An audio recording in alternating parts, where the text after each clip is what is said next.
We've just been listening to the Ukrainian President Volodymyr Zelensky speaking there in Brussels in the midst of that EU Crunch Summit. France 24's Douglas Herbert's been listening to that as well. Doug, a lot of very strong statements there from Zelensky. Listen, Zelensky has been saying the same things he's been saying for days, weeks, and months, that Ukraine is essentially fighting for its life. There has been an ongoing emergency, obviously. This has been what people see as an existential problem for Ukraine. We've heard the line again and again.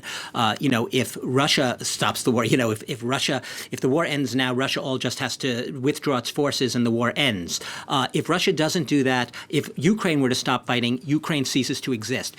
What I would say there is he had as much composure in his tone as perhaps any leader possibly could, given the circumstances.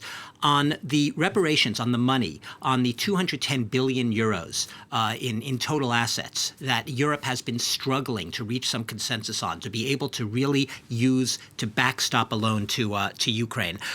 He's very clear. They need a decision now. The issue, in his words, has to be resolved as quickly as possible, and it has to be done really by the end of the year. The time is running out. This isn't just right now politicking.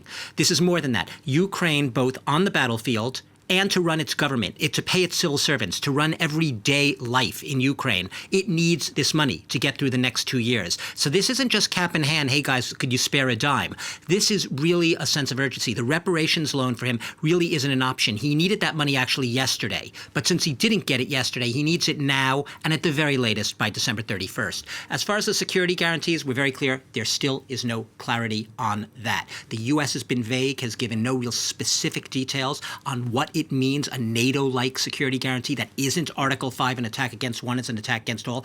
He really needs to know. He wants to know. He's not doing this again just to be posture and grandstand. He needs to know what a security configuration would look like, how far each side, Europe on one side and the U.S., are willing and able to go to, in the here and now, protect Ukraine from what he sees as a not possible, but perhaps likely Russian aggression in the future. And of course, these are answers that everyone would like to know at some point, particularly Russia as well, Moscow. What about Russia's response to all of this? Well, this is one of the big reasons that so many Europeans are feeling so queasy about these frozen assets. It's because Putin has basically declared that the harshest response, those are his words, if Europe were to move to unfreeze, to use sovereign Russian assets to fund Ukraine in any way, shape, or form. Let's be very clear. Russia's central bank has already brought a $229 billion lawsuit in a Moscow court against Euroclear, the Brussels-based depository, which holds over 130 billion euros of that 210 billion that Europe's talking about right now. I'd like to also mention, it's not just Euroclear that's in the line of fire for Putin. There are thousands, literally thousands of Western companies, estimated 2,315 according to the KSE Institute, that have remained active in Russia since the full-scale invasion, 2,315. A lot of those are financial services company, and they have over $120 billion in assets estimated in Russia, which could be seized. They're in special accounts right now. Putin could move to just write all-out seizures, affecting not just the company's ability to operate in the country, but also Western investors who have money there. Yeah, it comes down to money, follow the money. But Putin, he often puts his money where his mouth is, and his actions, he often follows up with real actions. So these are not idle threats when they fall on European ears, which is why a lot of countries, Belgium, Italy, Australia, for one, are having a lot of queasiness over this. Indeed, a lot of concern here. Doug, thank you for that. We're going to go now live to Brussels, where our correspondent Dave Keating is standing by. Dave, tell us a bit more about Europe's concerns in all of this.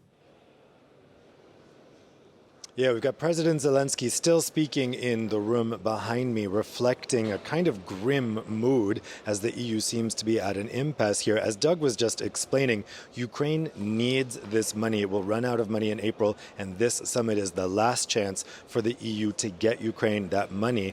Zelensky wouldn't say it directly, but the expectation here is if the EU does not get these funds to Ukraine within the next 3 months, Ukraine will have to surrender on some very, very bad terms. So the leaders are still upstairs trying to thrash this out. As Doug was explaining, we've got the Prime Minister of Belgium, Bart de Wever, very worried about potential Russian legal action that could put the Belgian taxpayers on the hook. However, we may have a good sign here. So the discussion on the frozen assets has been delayed until later this afternoon. It was supposed to happen directly after President Zelensky addressed the leaders. Now it's been put off till later. That might sound like a bad sign, But actually, I'm hearing it's a good sign because it means that there might have been some progress on the technical level that they need to wrap up before the prime ministers and presidents can discuss what's new on the table. What I'm hearing is new on the table is that the aid to Ukraine, the money to Ukraine, would be dribbled out over time, and so that if Russia did have a successful legal challenge, they would still have some of that 210 billion euros that they hadn't given to Ukraine yet, and so that could come directly out of that pot. And so Belgium and the rest of the EU countries, if they can agree that, would be less on the hook. The taxpayers would be less on the hook because they'd still have some money left.